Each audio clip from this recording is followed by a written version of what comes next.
Rapid action ব্যাটালিয়নও আমাদের force এখানে মোতায়েন করেছি।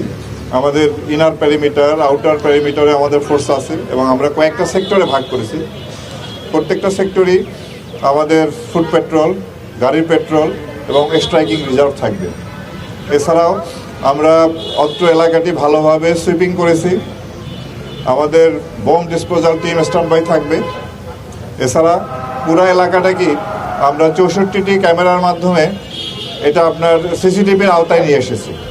তো আমরা আশা করি যে পরিমাণ নিরাপত্তা ব্যবস্থা আমরা গ্রহণ করেছি, তা আমরা নিরাপত্তার সাথে নিরাপদেই এই অনুষ্ঠানটি সম্পন্ন করতে পারবো। এবং পাশাপাশি আমরা সারা দেশব্যাপী আপনারা জানেন যে ভাষা শহীদদের প্রতি গভীর শ্রদ্ধা নিবেদন করা হয়। তো আমরা সারা দেশেই আমরা পর্যাপ্ত নিরাপত্তা ব্যবস্থা গ্রহণ করেছি। ইনশাআল্লাহ ভালোভাবেই আমরা আমাদের এই কার্যক্রম সম্পন্ন করতে পারব। তো আমি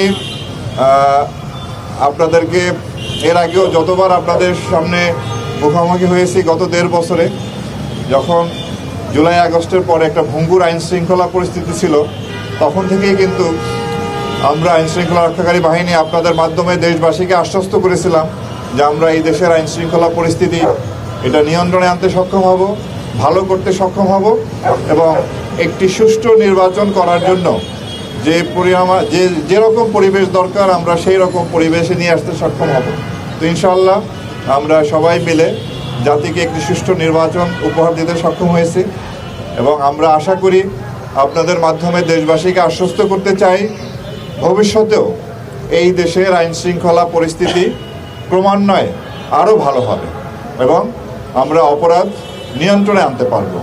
কোনোভাবেই যাতে আইন শৃঙ্খলা পরিস্থিতি বিঘ্ন না হয় সেদিকে আমরা সবসময় সতর্ক আছি, সজাগ দৃষ্টি রাখব।